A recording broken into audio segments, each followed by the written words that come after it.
देखिए, आज प्रधानमंत्री नरेंद्र मोदी की उत्तर प्रदेश में दो रैलियां हो रही हैं। एक आगरा है और दूसरी शाहजहांपुर है। आगरा में जो प्रधानमंत्री की रैली हो रही है उसमें मुख्यमंत्री योगी आदित्यनाथ भी शामिल रहेंगे।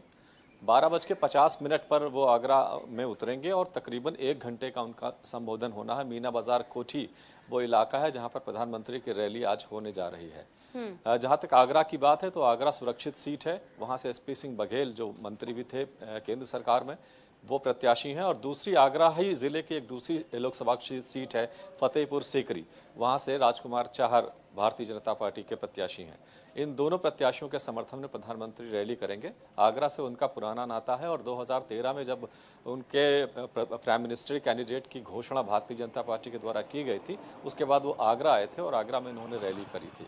उसके बाद हर इलेक्शन में, लोकसभा के इलेक्शन में, वो आगरा के इसी मैदान पर रैली करते रहे हैं। दूसरी उनकी सभा होनी है शाहजहांपुर में, जहां पे शाहजहांपुर, बदायूं, आंवला, इन लोकसभा क्षेत्रों में जो भारतीय जनता पार्टी के प्रत्याशी हैं वो रहेंगे। शाहजहांपुर में जो रैली होने वाली है वो शाम को 4:30 बजे होने वाली है और आगरा में जो रैली होने वाली है वहां पर करीब 1:15 पर प्रधानमंत्री उस मंच पर पहुंचेंगे। तो ये दो बड़े कार्यक्रम। लेकिन इस दौरान बड़ा सवाल ये भी हो जाता है विवेक की लगातार कोशिश की जा रही है, लेकिन कितना सेफ इस जोन को माना जाए बीजेपी के लिए, और साथ ही साथ अगर यहाँ पर आज पहुंच रहे हैं मुख्यमंत्री योगी आदित्यनाथ तो कहीं ना कहीं उनके शब्दों के जरिए लोग जो हैं उनकी तरफ काफी ज्यादा प्रभावित भी होते हैं।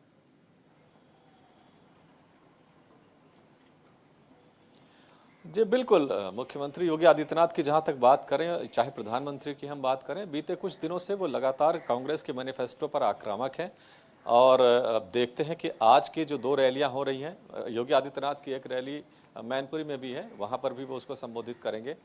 तो देखते हैं कि कांग्रेस के मैनिफेस्टो को लेकर आज किस तरह से कौन सा तीर निकाला जाता है प्रधानमंत्री और योगी आदित्यनाथ जो मुख्यमंत्री हैं उत्तर प्रदेश की, उनकी तरफ से।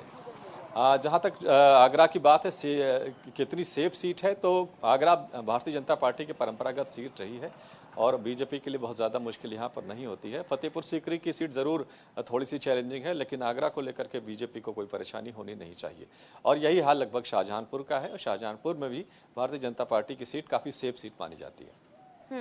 बिल्कुल, देखिए बीजेपी प्रत्याशियों के लिए चुनाव प्रचार तो कर रहे हैं और क्योंकि सेफ सीट भी है आगरा, लेकिन बावजूद इसके चुनाव प्रचार के दौरान कहीं कांग्रेस पार्टी की ओर या फिर इंडिया अलायंस का जो विकल्प खड़ा है जनता के सामने, कहीं उस और लोगों का रुझान ना हो जाए, इसके लिए जो वोटर्स है उन्हें बांध कर, यानी कि उन्हें ऐसे वादे किए जा रहे हैं, उनसे ऐसी बातें की जा रही हैं, मोदी की गारंटी का जिक्र हो रहा है, जिससे कि अगर जनता जाना भी चाहे दूसरी पार्टी के लिए वोट करने तो भी वो 2 बार सोचे कि आखिर वोट किसे देना है।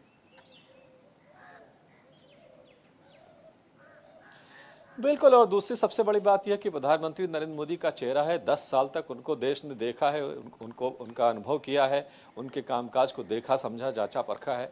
और इसके मुकाबले में जो लोग हैं उत्तर प्रदेश में, चाहे हो चाहे राष्ट्रीय स्तर पर हो, इंडिया अलायंस का कोई चेहरा तो है नहीं, ना ही कोई लीडर है। सभी अलग अलग दलों के नेता हैं जिनमें कोई लीडरशिप, फिलहाल एक संयुक्त लीडरशिप के तौर पर कोई उभर के सामने नहीं आ रहा है।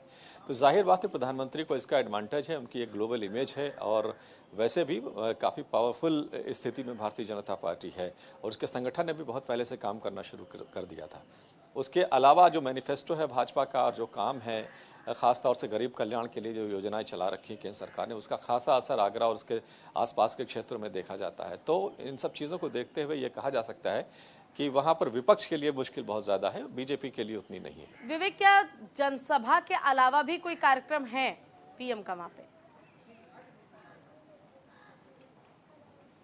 नहीं, जनसभा के अलावा और कोई कार्यक्रम नहीं है। वो जनसभा के बाद, क्योंकि दौरे मुख्यमंत्री के 3 लगे हुए हैं तो उनको एक एक करके निकलना है। थोड़ी देर पहले वो अभी लखनऊ में है और लखनऊ में हेमवती नंदन बहुगुणा के को माल्यार्पण करने के बाद